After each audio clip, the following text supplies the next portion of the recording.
So in my last video I spoke about how the voice over IP on this new modem that I had to get, or that I didn't really have to get, but that I got due to the networking problems that I was having, does not have the proper amount of REN to ring all of the phones in the house properly.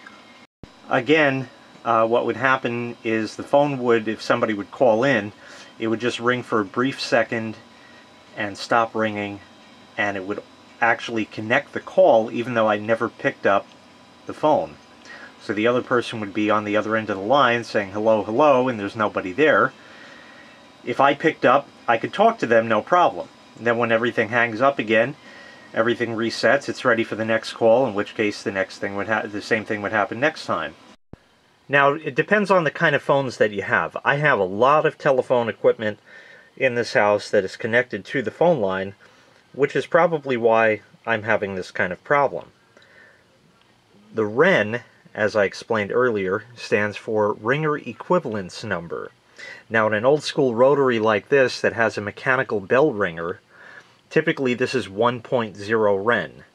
What you would do is you would take all of the devices on your phone line and add up the REN number, which is usually printed on the bottom of the unit or on the sticker, and as long as you don't exceed 5.0, all of the phones in the house should ring. Now 5.0 is based on what the old Ma Bell used to give you, but that's no longer around. Now, like I said, it's voice over IP. Like I said, there's a lot of phones. I mean, there's one right here at the bar, the one you just saw in the previous clip. This computer here has a modem to dial up for the proper time, so that's another connected device. The boat anchor here is also a clock that also needs to be connected to the phone line in order for it to get the time. There's redundant devices like this caller ID box, but this phone has caller ID anyway. Stuff you also don't need, but is kind of cool, like the 8-ball phone, that's also connected. As is this computer right here. That's connected, so when the phone rings, it's connected to the stereo here. It'll play a very loud ringtone right through the music, so that way I'll know the phone's ringing, even though the music is blasting at, 486 decibels or so. Temporarily, I disconnected that caller ID box and one of those other computers there, and that allowed the phone to ring. I've reconnected everything back. Now I'm going to call the house with my tablet and see if I can duplicate the problem.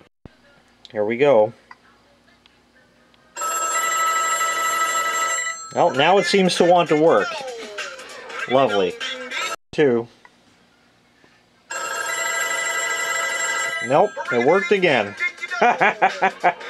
Enter Sandman. Ring me a dream. So I bought the Ring Voltage Booster 2 from Sandman.com Incorporated. Unique telecom products. They are indeed. It comes in a little box like this. There's all the paperwork and all that good stuff right there. Invoice. This is the device. Ring Voltage Booster 2. Booster II. Little red LED that only shows when the ring voltage is being applied. Mount it with 2 tabs just like that. Telephone line in and line out. From what I understand, if you hook this up backwards, you will blow the device up. And 12 volts DC, 1 amp, regular center.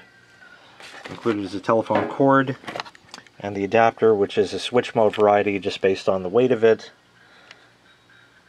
And there you go. I'm going to temp wire this in first, and if I like what it does, then we'll be all set.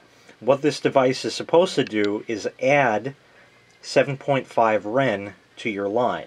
So if Ma Bell were to give you 5.0 REN, this would add 7.5 to give you a total of 12.5, but that would depend on where you hook this up in the line. How the house is wired and how everything's all set, this is, without any major rewiring, pretty much going to usurp the whatever REN the cable modem provides, and it'll just provide 7.5 REN, which should be a lot better than whatever the cable modem puts out. The main test would be the old rotary here to see if that rings any better. It's always been kind of a little hit or miss on the ring. It usually rings no problem, but sometimes it misses a few beats, if you will. So anyway, let me get it temporarily wired and we'll see what happens. Okay, it's just temp wired into this mess here, as you see. Tablet's all on the ready. Okay. Oh, wow! That wasn't supposed to happen that way. The next test, probably the same thing.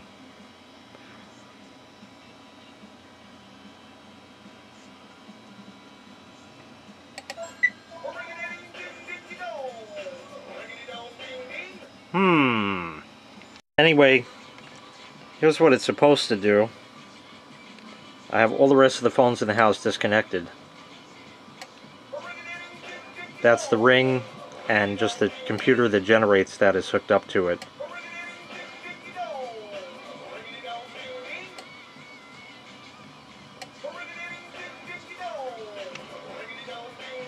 So for whatever reason, it seems that when this is actually connected, the problem is there. When it's disconnected, it's not there.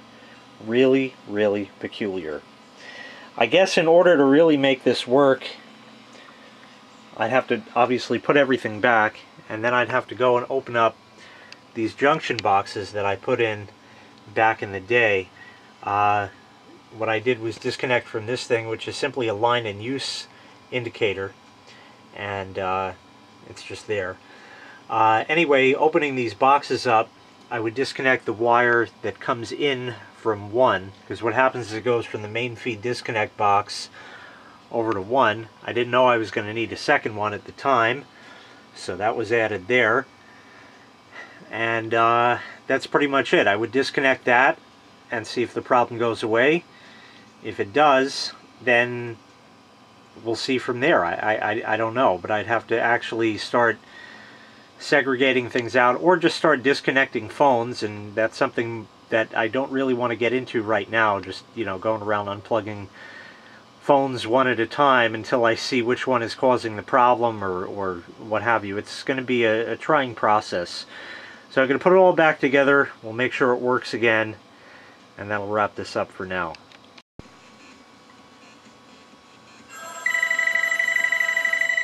That seems to work now. I don't know if that lights up actually when it rings. I don't think it does.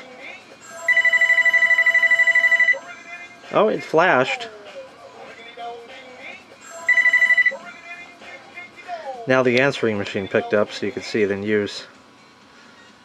It'll take a bit of creative wiring to figure out exactly what's going on here. And unfortunately, this didn't really solve the problem. It seemed like that's what the deal was, but apparently there's some other issue going on that again has to do with voice over IP, which I really hate. There was nothing wrong with plain old telephone service, copper lines, and stuff like that. It just is. So anyway, this device certainly has its use. It did work when I disconnected all the rest of the house, so again, there's something else going on in the house that's causing it not to work. So that's going to wrap it up for the Ring Voltage Booster 2 from Sandman.com. Didn't work for my application, but certainly the device itself does work, and I'm sure with the real phone line and everything else being equal, it would have definitely done the job. I do have a number of other phones I'd like to hook up, but I don't know if I'm going to be able to, again, without getting down to the nitty-gritty of the wiring there. Anyway, thanks so much for watching. Make sure you click like, make sure you click subscribe, and take care. We'll see you next time. Bye-bye.